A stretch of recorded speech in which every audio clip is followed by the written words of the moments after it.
ঘরের বউদের অসুস্থ হতে নেই, কারণ তারা তো রোবট। তারা কেন অসুস্থ থাকবে? কারণ তারা অসুস্থ থাকলে ঘরের কাজগুলো কে করবে?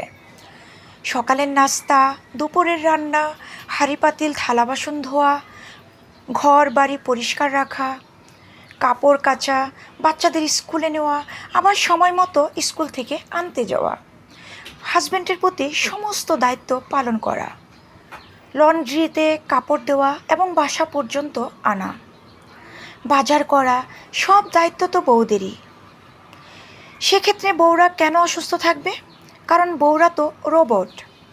বউরা চাকরিজীবী হোক বা হাউসওয়াইফ, সবার খেয়াল রাখা, ঘরের সমস্ত কাজ করা তো বউদেরই দায়িত্ব, তাই না?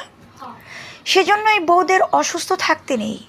9 মাস বাচ্চা পেটে রাখা, বাচ্চার জন্ম দেওয়ার ভয়াবহ কষ্ট অনুভব করা, বাচ্চা ভূমিষ্ঠ হওয়ার পর সেই বাচ্চাকে আবার তিল তিল করে বড় করে তোলা, বাচ্চা অসুস্থ হলে ডাক্তারদের কাছে নেওয়া, সব কিছুতে মায়েদের দায়িত্ব।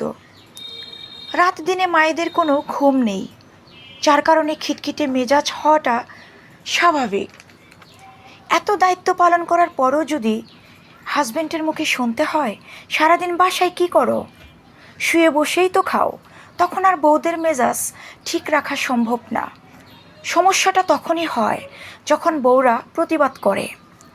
সকল মানুষদের কাছে আমার প্রশ্ন, সংসারের সকল দায়িত্ব কি শুধু বউদেরই? তাহলে স্বামীর দায়িত্ব কি শুধু টাকা ইনকাম করা? সমাজের কাছে প্রশ্ন রেখে গেলাম। বন্ধুরা প্লিজ তোমরা কমেন্টস করে জানাও।